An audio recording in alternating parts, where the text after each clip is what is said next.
पूर्ण परमात्मा कबीर परमेश्वर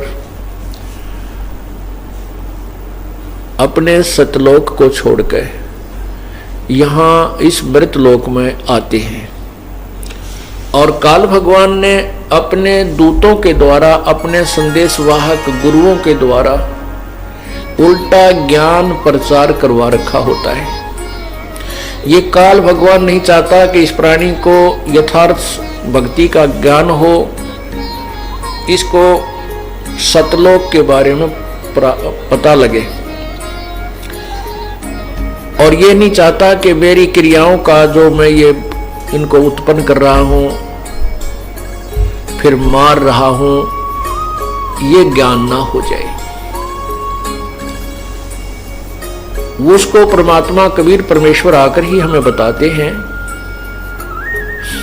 कि आप जिन परमात्माओं की, भगवानों की भक्ति कर रहे हो, इनसे तुम पूर्ण मोक्ष प्राप्त नहीं कर सकते, काल के जाल में ही रहोगे। और इन परमात्माओं से, इन भगवानों से तुम्हारा 3 ताप का दुख भी नहीं मिट सकता। उसके लिए कहते हैं, तुम कौन राम का जपते जापम और ताते कटे न ये 3 तापम। तुम किस भगवान की, किन भगवानों की भक्ति कर रहे हो? जिन भगवानों की तुम भक्ति कर रहे हो उनसे तो तुम्हारे 3 ताप भी नष्ट नहीं हो सकते।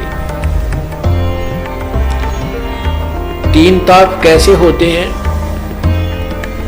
जैसे किसी देव का रुष्ट हो जाना,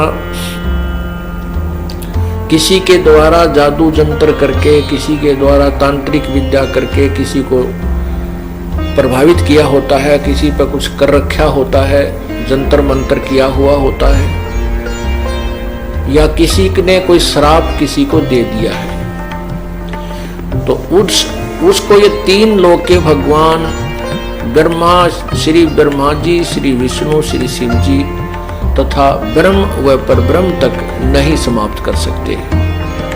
इनको पूर्ण परमात्मा, पूर्ण ब्रह्म, सारी सृष्टि के रचनहार कबीर परमेश्वर ही नष्ट कर सकते हैं।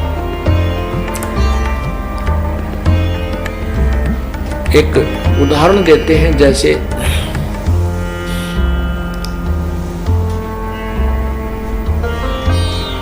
एक समय दुर्वासा जी ने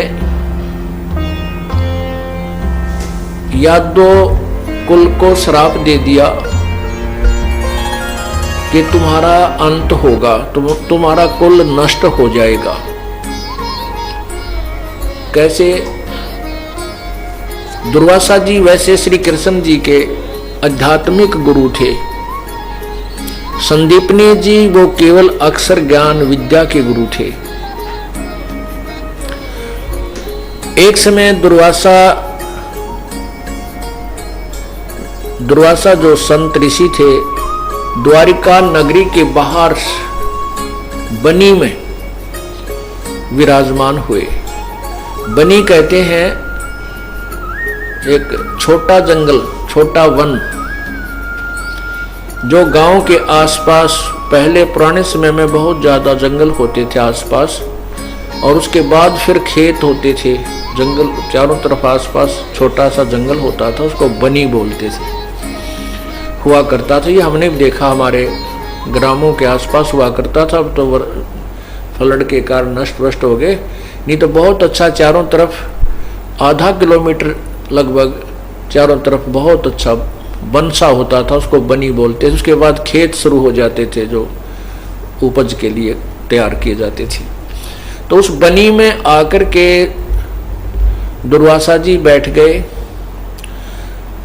उधर से यादव लोग श्री कृष्ण जी की महिमा से बहुत ज्यादा प्रभावित थे। जैसे श्री कृष्ण जी ने कंस को मार दिया था और शिशुपाल को का जो है ना सुदर्शन चक्र से उसका सिर काट दिया था। जरासिंह को मार दिया था। काल्यावन को भी मुचकंद के द्वारा मरवा दिया था। और भी बहुत से ऐसी लीलाएं की, जैसे गोवर्धन पर्वत को भी उठा लिया था, उसको गिरिराज को उठा लिया था। तो इस कारण से यादव लोग जो भगवान श्री कृष्ण के वंशज थे वो इतने अभिमानी हो गए कि हमारे साथ भगवान श्री कृष्ण जी हैं, हमारा कोई कुछ नहीं कर सकता, ये संत कुछ नहीं, ये भगवान है, श्री कृष्ण जी भगवान है और अन्य तो संत हैं। तो इसलिए उन्होंने आम साधु संत ऋषि का अनादर करना प्रारंभ कर दिया, उनके साथ ठीक व्यवहार नहीं करते थे। पुण्यात्माओं, ये जो सारी कहानी होती है, जैसे भगवान श्री कृष्ण जी ने जो जो भी लीलाएं की, ये इनके जीवन में पूर्व निर्धारित थी।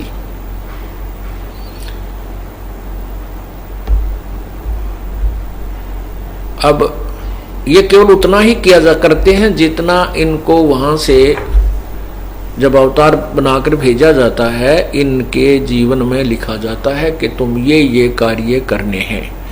इससे कम ज्यादा ये नहीं कर सकते, ये इनके जीवन में प्रारब्ध में लिखा होता है और उनकी लीला भी परमात्मा ही करता है, वही आकर के इनको शक्ति देता है, तब वो कुछ कर पाते हैं। पूर्ण परमात्मा कबीर जी। अब आप पूरा उदाहरण देता हूं आपको। तो दुर्वासा जी वहां आकर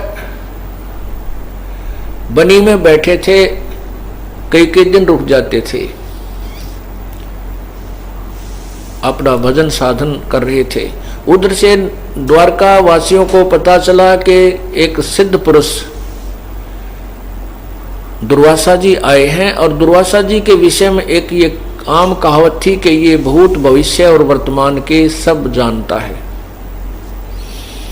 अर्थात आगे पीछे का बता देता है। अब वहां द्वारका के कुछ जवान व्यक्तियों ने, बच्चों ने कुछ ऐसा उत्पात सुझा के दुर्वासा जी की परीक्षा लेते हैं कि ये भूत भविष्य की कुछ जानता भी है या वैसे ही ये प्रसिद्धि प्राप्त है। तो भगवान श्री कृष्ण के पुत्र प्रद्युम्न को एक लड़की, जो गर्भवती लड़की का एक स्वांग बनाया, उसके पेट पर एक छोटा सा लोहे का कड़ाहा बांध दिया। छोटा सा कड़ाहा, छोटी सी जो कढ़ाई होती है 2-4 आदमियों का छौंक लाने की, वो इस तरह का कढ़ाया बांध दिया, कढ़ाई बांध दी और ऊपर के लोगड़ रुई बांध के कपड़ा बांध दिया और फिर उसके ऊपर के वहां की द्वारका की स्त्रियों वाले कपड़े पहना दिए, अर्थात एक गर्भवती लड़की का स्वांग बनाया। उसका एक नकली पति बना लिया और 10-20 व्यक्ति उनके साथ दुर्वासा जी के पास बनी में पहुंचे, जहां उनका डेरा लगा हुआ था, विराजमान थे। तो वहां जाकर के उन व्यक्तियों ने कहा कि हे ऋषिवर, आपके विषय में सुना है कि आप तीनों काल के जानते हो, ये इसका पति है, इनको बहुत वर्ष उपरांत परमात्मा ने दया बख्शी है, अर्थात शादी के 10-12 वर्ष के बाद अब इनको गर्भ रहा है, कोई आस हुई है और ये इतने उतावले हो रहे हैं कि हमें ये पता लगे कि हमारे गर्भ में लड़का है या लड़की। अब दुर्वासा जी ने ध्यान से देखा